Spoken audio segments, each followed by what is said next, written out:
Tema kita pada malam hari ini adalah back to the core, kembali kepada inti gitu ya, atau kembali kepada apa yang menjadi esensi dari pelayanan mahasiswa. Paling penting dalam pelayanan mahasiswa itu adalah pemuritan. Be one and make one gitu kan ya. Jadi maksudnya itu jadilah murid, jadilah seorang disciple dan buatlah murid gitu ya. Ya kalau bisa lebih dari satu gitu ya, lebih banyak lebih baik begitu. Apa sih kesulitan terbesar yang teman-teman alami sebagai AKK dan PKK di dalam masa pandemi ini? Kerinduan untuk kelompok itu semakin berkurang, menentukan jadwal susah, waktu, nyangkal diri, sulit menghubungi teman-teman kelompok, sibuk sendiri, kurang memberi diri, jaringan sulit, kurang merespon, sibuk cuan. Wah, AKK tidak bisa dihubungi. Kalian sadar nggak teman-teman? Kalian tuliskan itu adalah masalah-masalah atau kesulitan-kesulitan yang biasa muncul ketika sebelum pandemi. Kecuali mungkin masalah jaringan. Apalah berkat-berkat yang kamu alami? Masih ada yang mau kelompok, masih ada yang mau melayani. Nggak harus ke sekret. Kita akan membaca dari Lukas ya, pasal 1-11. Saya minta 3 orang volunteer. Lukas 5 ayat 1 sampai dengan 4.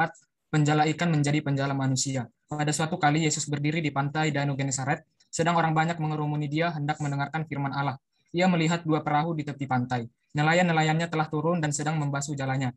Ia naik ke dalam salah satu perahu itu, yaitu perahu Simon, dan menyuruh dia supaya menolakkan perahunya sedikit jauh dari pantai. Lalu ia duduk dan mengajar orang banyak dari atas perahu. Setelah selesai berbicara, ia berkata kepada Simon, "Bertolaklah ke tempat yang dalam dan tebarkanlah jalamu untuk menangkap ikan." Simon menjawab, "Guru, telah sepanjang malam kami bekerja keras dan kami tidak menangkap apa-apa. Tapi karena engkau menyuruhnya, aku akan menebarkan jala juga." Dan setelah mereka melakukannya, mereka menangkap sejumlah besar ikan sehingga jala mereka mulai koyak. Lalu mereka memberi syarat kepada teman-temannya di perahu yang lain supaya mereka datang membantunya. Dan mereka itu datang, lalu mereka bersama-sama mengisi kedua perahu itu dengan ikan hingga hampir tenggelam. Ketika Simon Petrus melihat hal itu, ia pun tersungkur di depan Yesus dan berkata, "Tuhan, pergilah daripada aku karena aku ini seorang berdosa." Sebab ia dan semua orang yang bersama-sama dengan dia takjub oleh karena banyaknya ikan yang mereka tangkap. Demikian juga Yakobus dan Yohanes, anak-anak Zebedeus, yang menjadi teman Simon. Kata Yesus kepada Simon, "Jangan takut, mulai dari sekarang engkau akan menjala manusia." Dan sesudah mereka menghela perahu-perahunya ke darat, mereka pun meninggalkan segala sesuatu, lalu mengikut Yesus. Jadi Tuhan sengaja memilih untuk melibatkan Simon di dalam pelayanan Tuhan Yesus ya, bahwa Simon ini adalah orang biasa yang tidak terpelajar ya. Pekerjaannya adalah nelayan. Idiotes ini atau tidak terpelajar itu lebih cenderung memiliki arti orang yang tidak memahami Taurat. Itu adalah juga orang yang gagal. Itu dia gagal untuk mendapat ikan. Walaupun dia telah bekerja keras sepanjang malam. Apakah mungkin ada yang merasa di sini saya sudah lama menolong KKK tetapi tidak terlihat pertumbuhannya? Bahkan mungkin ada yang hilang. Sudah tidak kelompok kecil selama berbulan-bulan, bahkan mungkin sudah sampai setahun atau lebih. Sudah susah sekali untuk dikontak. Mungkin ada di antara teman-teman yang punya perasaan ya gagal yang lebih dalam. Gagal untuk hidup taat. Saya kok jadi tambah buruk ya sepanjang pandemi ini. Ya. Gagal mungkin juga untuk setia kepada Allah. Mungkinkah ada orang-orang di sini yang terlibat pelayanan entah sebagai PKK atau sebagai pengurus yang tidak lagi mengerjakan pelayanannya dengan semangat, ya, mulai bosan, mulai merasa capek, ya, apalagi kalau terlibat dalam dosa-dosa tertentu, ya orang merasa tidak layak sehingga kemudian bertanya-tanya, apa Allah masih mau memakai saya? Tuhan masih mau melayakkan teman-teman. Tuhan masih mau memakai teman-teman. Pertanyaannya, apakah teman-teman percaya Tuhan mau melayakkan dan mau memakai teman-teman?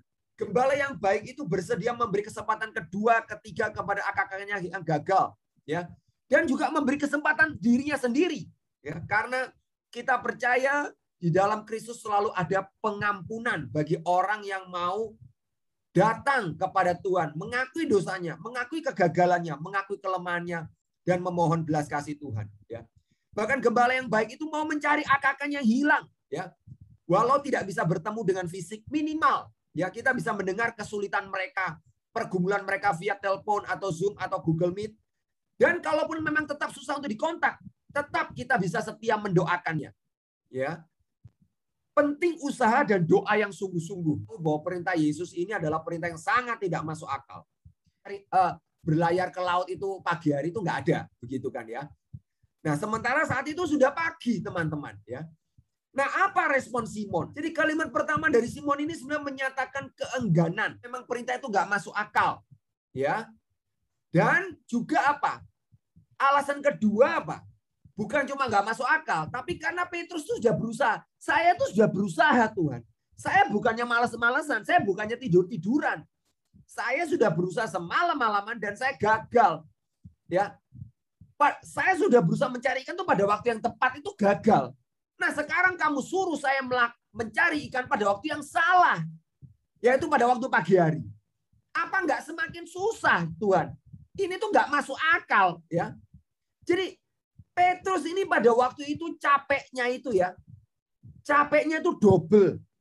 Secara fisik dia sudah capek. Kerja semalam-malaman. Capek tentunya dia. Nah, ditambah lagi apa? Sudah kerja capek-capek. Ya. Tidak mendapat apa-apa. Ya. Dia kembali dengan tangan kosong. Gak ada dapat ikan sama sekali. Ya. Tentunya sangat capek. Ya. Kalau dia capek fisik tapi dapat banyak ikan. Nah, itu masih mending, betul ya? Fisiknya capek tapi mentalnya senang. Betul ya? Tetapi ini fisiknya capek, mentalnya juga capek. Ditambah lagi sekarang dikasih perintah yang tidak masuk akal. Ini Petrus mungkin bukan cuma double capek, triple capek. Jadi semakin capek, secapek-capeknya ini. Ya. Jadi bayangkan ya, orang capek itu biasanya maunya apa? Maunya istirahat. Betul enggak? Orang yang capek itu jadi cenderung apa? Cenderung egois. Cenderung enggak mau mendengarkan apa kata orang lain, termasuk kata Tuhan pun juga enggak akan didengerin. Begitu. Ya. Tetapi apa? Tetapi yang menarik, ya, Simon tuh mau mendengarkan. Walaupun aku capek, aku akan menebarkan jala juga. Pemuritan penginjilan itu sesuatu yang masuk akal sebelum pandemi. Tapi sekarang ketika pandemi, rasa-rasa ini jadi nggak masuk akal. Kelompok kecil nggak masuk akal. Sudah capek lah, double capek, triple capek. Lupakan aja. Kita bubarkan aja kelompok kecil. Kita tunggu aja sampai semuanya normal kembali, baru kita kelompok kecil. Betulnya Tuhan itu sangat biasa memberi perintah yang nggak masuk akal. Ya, saya ulangi ya. Tuhan itu biasa memberi perintah yang tidak masuk akal. Jadi kalau kamu sekarang merasa pemuritan adalah perintah yang tidak masuk akal. Nah, saya mau kasih tahu ya bahwa Tuhan itu biasa memberi perintah yang nggak masuk akal. Ini cuma 3 contoh ya. Masih banyak sekali perintah-perintah yang tidak masuk akal. Jadi masuk akal karena orang-orang ini taat kepada Tuhan. Penginjilan pemuritan itu memang nggak mungkin, teman-teman. Ya, karena apa? Untuk orang bertobat itu butuh pekerjaan Tuhan. Itu bukan pekerjaan kita. Jadi kalau kamu merasa susah ya Kak jadi PKK, susah ya Kak mengajak AKK itu untuk bertumbuh untuk kelompok kecil, lah ya memang ini perintah nggak mungkin. Ini memang perintah yang susah. Ya. Tetapi saya mau katakan, apa yang tidak mungkin bagi manusia, itu mungkin bagi Tuhan. Robert Coleman, ya, seorang ahli penginjilan dan pemuritan, all groups don't create disciples. Kelompok kecil itu tidak menciptakan murid, tidak menghasilkan murid. Ya. Tetapi hanya muridlah yang menghasilkan murid.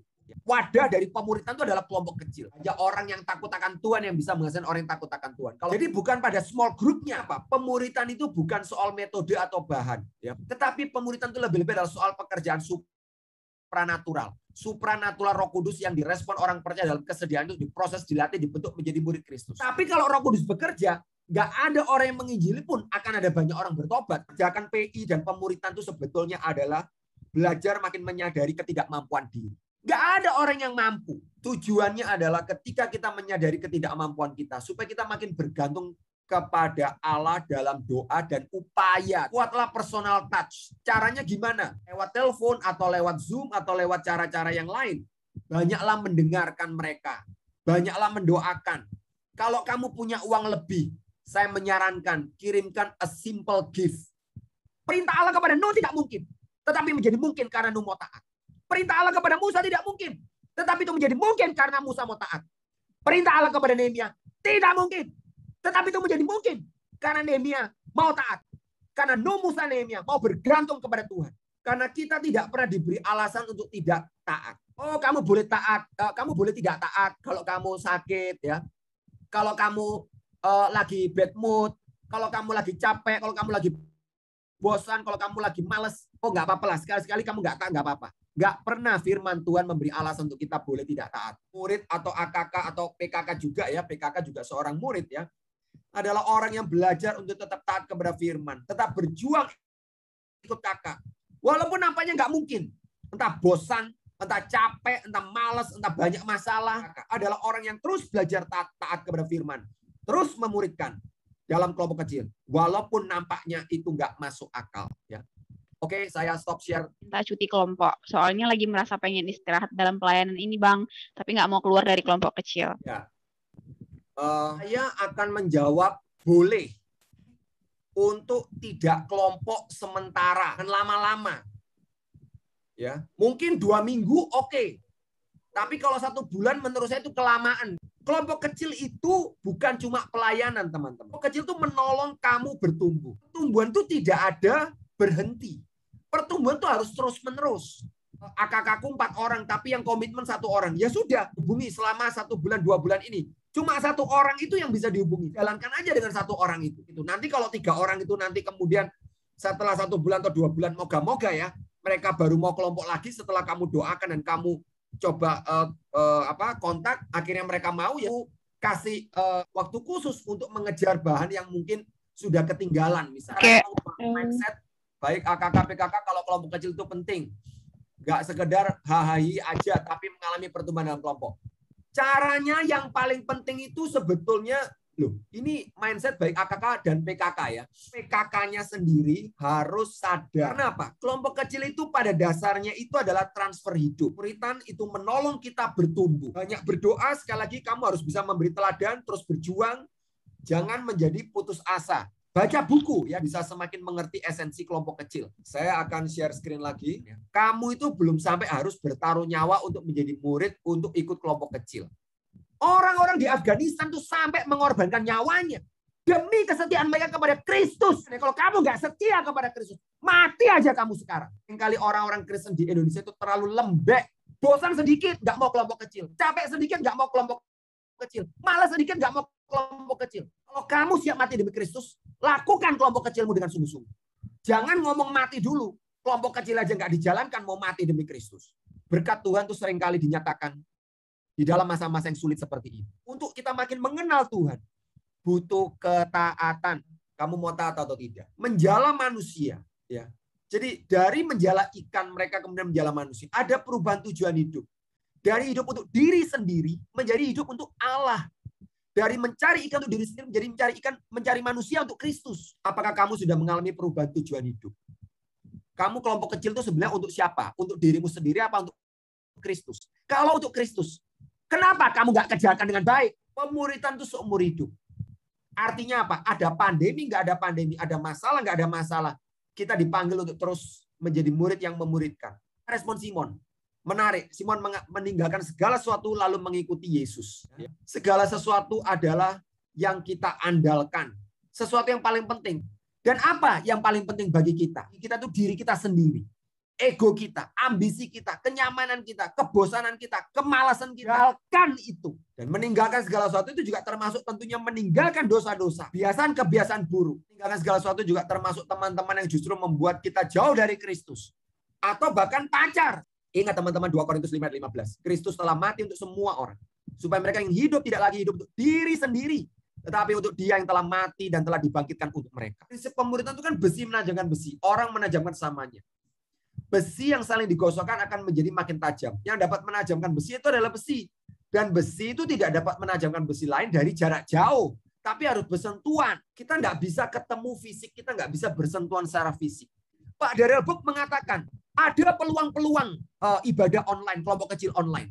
Kalian kan bisa PA, bisa sharing, bisa doa secara online. Kan bisa kan? Proses pemuritan itu butuh interrelasi yang intens dan dalam supaya saling menajamkan. Tentu kan kita perlu memahami keunikan tiap pribadi. Karena tiap pribadi kan punya kekuatan, kelemahan, dosa, pergumulan, luka-luka batin masing-masing. Ingat ya, pertumbuhan setiap orang itu nggak sama. Setiap orang itu unik di mata Allah. Punyailah waktu-waktu untuk mendoakan satu demi satu AKK kamu. Punyailah waktu untuk ngobrol personal dengan AKK kamu. Doakan mereka, keluh kesah mereka. Pertemuan kelompok kecil. 1 semester berapa minggu? Ya. Kalau saya hitung misalnya 1 semester 4 bulan. 4 kali 4, 16 minggu. Ya. Nah, pertemuan kakak yang sehat itu kan minimal seminggu sekali. Ya. Dan itu artinya harusnya kan ada 16 kali kan, betul ya? Nah, kakak yang rajin bertemu itu kan belum tentu menghasilkan kakak yang sejati. Yang rajin bertemu itu belum tentu menghasilkan murid yang sejati. Kalau muridnya itu memang cenderung tidak taat, ya. Kalau muridnya itu cuma datang sekali-sekali, atau kalau muridnya itu suka pakai topeng, dia bilang ketika ditanya, kamu saat teduh nggak? Iya, Bang, aku saat teduh. Iya, Kak, aku saat teduh.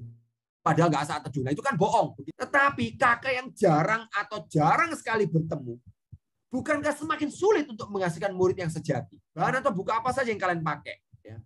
1 semester kan normalnya. Kalau menurut saya, walaupun itu ada 16 minggu 1 semester.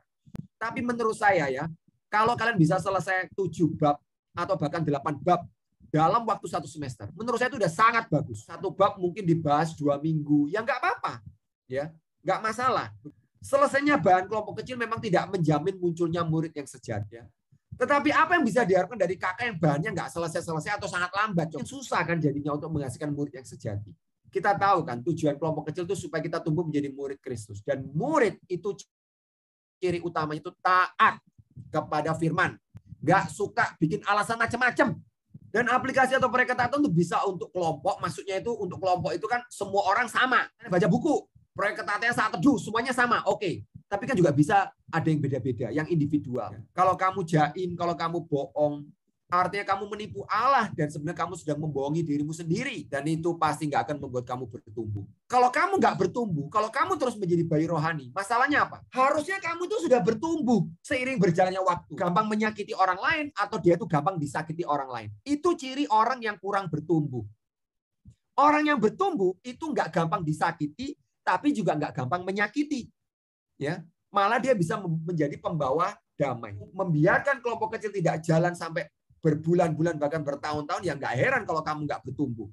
Orang yang nggak bertumbuh itu akan mudah mengambil keputusan yang keliru. Misalnya karena kurang sabar, kurang menunggu waktu Tuhan, kurang berdoa, kurang berhikmat, itu cenderung menghalalkan segala cara, mudah khawatir. Discipleship itu the core of leadership pipeline. Pemimpin-pemimpin gereja masa depan. Pemimpin-pemimpin lembaga-lembaga pelayanan masa depan, bahkan pemimpin-pemimpin di perusahaan atau di pemerintahan masa depan, itu tergantung dari pemuritan. Tujuannya untuk menghasilkan pemimpin-pemimpin masa depan yang akan apa? Yang akan menjadi saksi Kristus, memberitakan Injil, ya, yang akan hidup berbeda. Kalau yang lain korupsi, dia tidak ikut korupsi. Kalau yang lain suka membenci, dia akan menyatakan kasih. Itu kontinuitas, ya regenerasi pengurus di KMK kalian akan bagus. Dan juga penjangkauan mahasiswa baru pasti akan semakin melemah. Kenapa? Ya karena akan kekurangan PKK. Nah, jadi sebagai penutup ya, Jesus has died on the cross to save you. Do you want to choose to obey him? To be a disciple? To grow in him no matter what happens? Apakah kamu mau memilih untuk terus taat, bertumbuh menjadi murid? Apapun yang terjadi, saya akan terus memilih Yesus. Saya akan mau terus mengejar pertumbuhan sebagai murid-murid Tuhan. Online dan akan gabung saat offline karena berbagai kesibukan di rumah. Boleh bantu dijawab, Bang? Apa orang di dunia ini yang lebih sibuk dari Tuhan Yesus pada waktu Tuhan Yesus ada di dunia? Ya, Tuhan Yesus sibuk banget ya.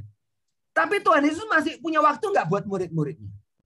Tuhan Yesus masih punya waktu nggak berdoa? Dia ingat ya, pagi-pagi benar dia bangun dari kesibukannya, dari keletihannya, dia berdoa. Walaupun dia sangat-sangat sibuk. Ya, kamu bukan sibuk, kamu nggak punya prioritas yang benar. Kamu nggak bisa bagi waktu. Jadi bertobatlah dan jangan pakai alasan sibuk. Saya tantang kamu ya. Kamu bilang sama PK kamu, Kak, atau Bang, gimana kalau kita kelompok kecil jam 5 pagi? Atau kalau kamu benar-benar sibuk, ya sudah mulailah kelompok kecil jam 9 atau jam 10 malam. Tapi Bang, capek. Nah, kan kamu bikin alasan lagi kan? Kita semua dikasih waktu sama 24 jam. Kamu harusnya bisa mengatur waktu lebih baik dan prioritas. Kalau kamu ngerti kelompok kecil itu manfaatnya apa. Di tengah banyaknya kendala dalam masa pandemi ini, kami mau nanya tips dari Abang, gimana caranya kita bisa kelompok, punya kerinduan yang besar untuk kelompok dan tertarik gitu, Bang. Di tengah mungkin jenuhnya lihat layar terus. Tips dan trik dari Abang. Kelompok kecil itu kan sebenarnya kan kamu kan sedang menikmati Tuhan bersama-sama dengan teman-teman kelompokmu. Supaya kamu bisa menikmati kelompokmu, ya pertama-pertama kamu sendiri harus bisa menikmati relasimu dengan Tuhan. Karena memang relasimu nggak baik dengan Tuhan, makanya kamu jadi nggak kelompok kecil. Jadi jalin relasimu dengan Allah. Yang kedua, terbukalah. Kita cuma ngomong teori-teori aja. Kelompok kecil jadi kurang hidup. Yang ketiga, banyak-banyaklah berdoa. Yang keempat, Punyailah waktu untuk saling memperhatikan. Jangan cuma menunggu PK kamu yang nelpon kamu. Ya, jalinlah relasi interpersonal di luar kelompok. Jangan cuma ketemu pada waktu kelompok saja. Dan yang terakhir, saling mengirim gift. Kirim foto, kirim surat, memperhatikan itu butuh sesuatu yang fisik. Saling mengirimlah gift-gift itu. Itu salah satu contoh. Ya. Mungkin yang dekatan, atau kalau kamu tinggal di satu kota, jadwalkan misalnya sebulan sekali, yuk kita ketemu. Tapi ikuti protokol ya.